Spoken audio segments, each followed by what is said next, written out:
राजा ययाती ही गोष्ट एखाद्या प्राचीन काळातली असली तरी तिचा प्रत्येक शब्द आजच्या माणसाशी बोलतो. कारण ही कथा आहे राजाची नाही तर माणसाच्या मनाची. इच्छा, समाधान, भोग आणि त्याग यांच्यात अडकलेल्या एका मनाची. राजवंशातील राजा ययाती पराक्रमी होता. त्याचं राज्य विस्तीर्ण होतं, समृद्ध होतं.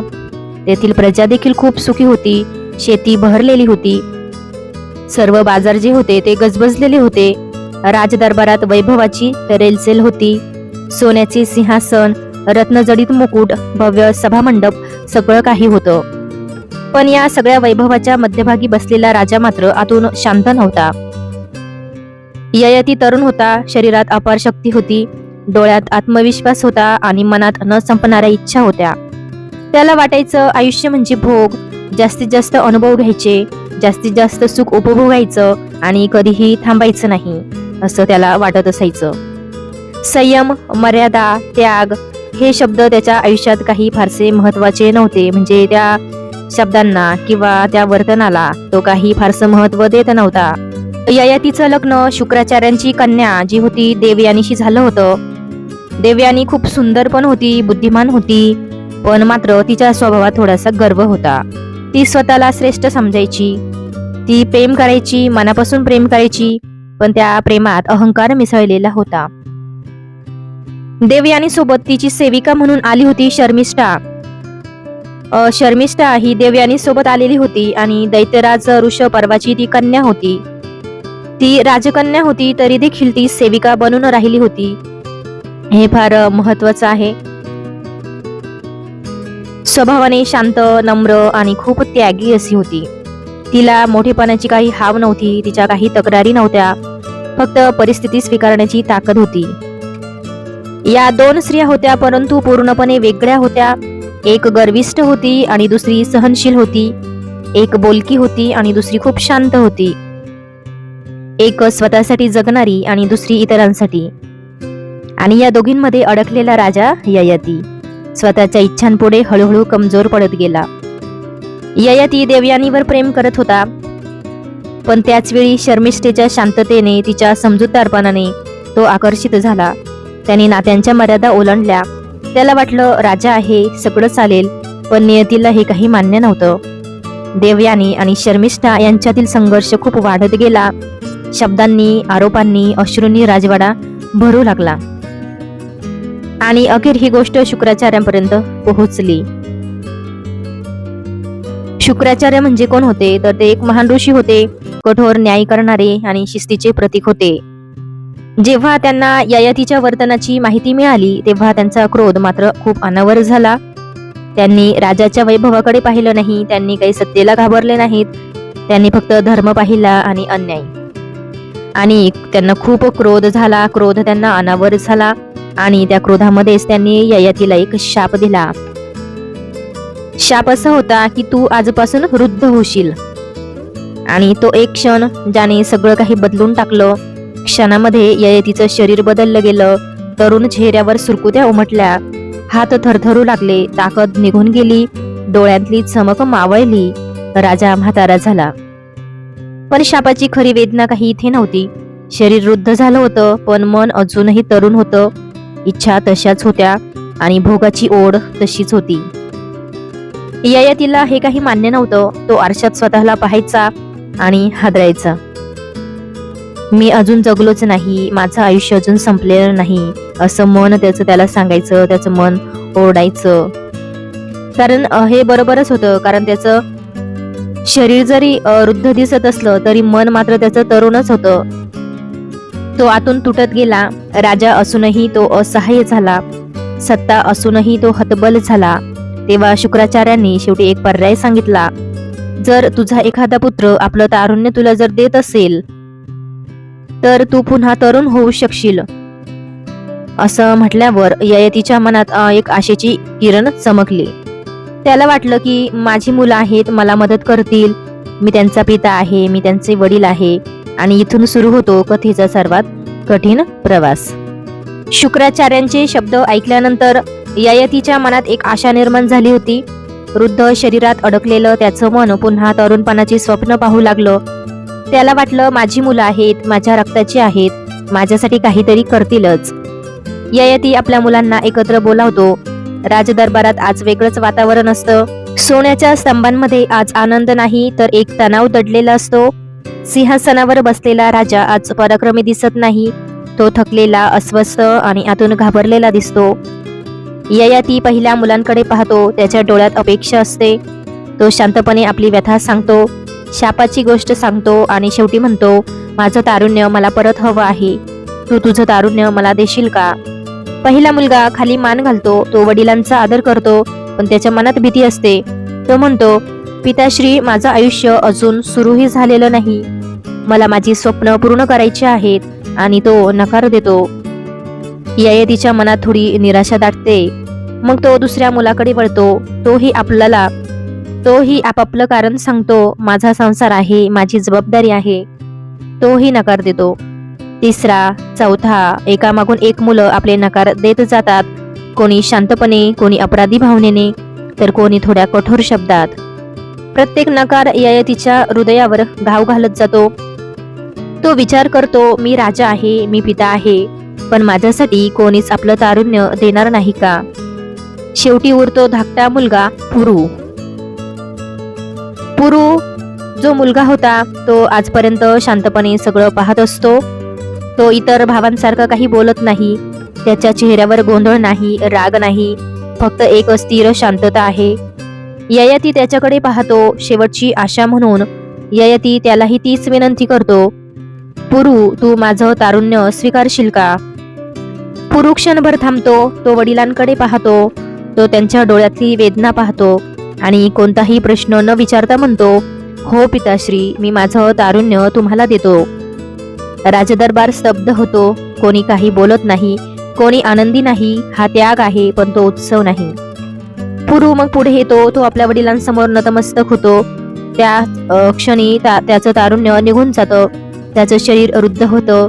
हात थरथरतात. डोळ्यातली चमक मावळते आणि त्याच क्षणी ययाती पुन्हा तरुण होतो. त्याच्या चेहऱ्यावर पुन्हा तेज येतं. शरीरात शक्ती संचारते. तो आरशात पाहतो आणि आनंदाने हसतो. त्याला वाटतं, मी परत आलो आहे, माझं आयुष्य परत मिळालं आहे. पण या आनंदाच्या सावलीत एक दृश्य उभं असतं. धाकटा मुलगा पुरू, जो आता वृद्ध झाला आहे. ययाती त्या क्षणी थांबत नाही. तो पुढचा विचार करत नाही. तो फक्त स्वतःचं तारुण्य पाहतो, स्वतःचं सुख पाहतो. तो पुन्हा भोगांच्या वाटेवर निघतो. वर्ष सरतात. ययाती पुन्हा राजा म्हणून, तरुण म्हणून जगू लागतो. उत्सव, आनंद, विलास, सत्ता, सगळं काही परत येतं. पण हळूहळू त्याच्या लक्षात येऊ लागतं की काहीतरी कमी आहे. जितकं भोगतो तितकं समाधान कमी वाटतं. जितकं मिळतं तितकं अजून हवं वाटतं. इच्छा संपत नाहीत. रात्रीच्या शांततेत, एकांतात ययातीच्या मनात विचार डोकावतात. मी जे शोधतोय ते खरंच या भोगात आहे का? मी या मुलांकडून जे घेतलं त्याची किंमत काय आहे? त्याला पुरूचा चेहरा आठवतो, त्याचा त्याग आठवतो, त्याचं मौन आठवतं आणि ययातीच्या मनात पहिल्यांदाच अपराधीपणाची जाणीव होते. तो अजूनही तरुण आहे, पण त्याचं मन हळूहळू थकत आहे आणि हीच थकवा पुढच्या बदलाची सुरुवात असते. वर्षानुवर्षे ययाती पुन्हा तरुण म्हणून जगत राहतो. शरीरात शक्ती आहे, चेहऱ्यावर तेज आहे, राज्यात सत्ता आहे. लोक त्याला पराक्रमी राजा म्हणतात. उत्सव, मेजवानी, संगीत, नृत्य, सगळं काही पुन्हा सुरू असतं. बाहेरून पाहिलं तर ययातीचं आयुष्य परिपूर्ण वाटतं, पण आतून काहीतरी बदलू लागलेलं असतं. आधी जे सुख देत होतं ते आता फिकट वाटू लागतं. आधी ज्यासाठी मन आसुसायचं ते मिळाल्यावरही समाधान मिळत नाही. ययाती हे स्वतःलाच मान्य करायला लागतो. भोगांचं सुख अक्षणिक आहे. रात्रीच्या शांततेत सगळा राजवाडा झोपलेला असताना ययाती जागा असतो. तो एकटा बसून विचार करतो. त्याला स्वतःचं तरुण शरीर दिसतं, पण मनात प्रश्न उभे राहतात. हेच का आयुष्य? मी हेच शोधत होतो का? त्याला वारंवार पुरू आठवतो. त्याचा त्याग, त्याचं मौन, त्याच्या चेहऱ्यावरचं शांत दुःख. ययाती स्वतःलाच विचारतो, मी तरुण आहे, पण माझा मुलगा वृद्ध आहे. हा न्याय आहे का? मी सुख उपभोगतोय, पण त्याची किंमत कोणीतरी मोजत आहे. हळूहळू अपराधीपणाची जाणीव वाढू लागते. भोगांचा कंटाळा येऊ लागतो. इच्छा अजूनही आहेत, पण त्यांच्यातला उत्साह निघून जातो. भोग म्हणजे आता ओझं वाटू लागतो. एक दिवस ययाती स्वतःशीच बोलतो, तो म्हणतो, इच्छा आगीतल्या तुपासारख्या आहेत, जितकं ओततोय तितक्या अधिक भडकतात, त्या कधीच शांत होत नाहीत. हा विचार त्याला हादरवतो. तो समजतो की आयुष्यभर चुकत आला आहे. त्याने सुख बाहेर शोधलं पण ते आत होतं, त्याने समाधान भोगांत शोधलं पण ते संयमात होतं. आणि ययातीच्या मनात एक ठाम निर्णय आकाराला येतो. तो पुरूला बोलावतो. वर्षानुवर्षे वृद्ध झालेला पुरू आता वडिलांसमोर उभा राहतो. त्याच्या चेहऱ्यावर अजूनही शांतता आहे, तक्रार नाही, अपेक्षा नाही, फक्त कर्तव्याची भावना. ययाती त्याच्याकडे पाहतो. त्याच्या डोळ्यात पश्चाताप आहे. आवाज थरथरतो पण शब्द ठाम असतात. तो म्हणतो, पुरू, मी चुकलो. मला वाटलं भोग मला सुख देतील, पण त्यांनी मला रिकामं केलं. तो पुढे म्हणतो, आज मला उमगलं आहे की तारुण्य नाही तर संयम माणसाला मोठं करतो. ययाती पुरूला त्याचं तारुण्य परत देतो.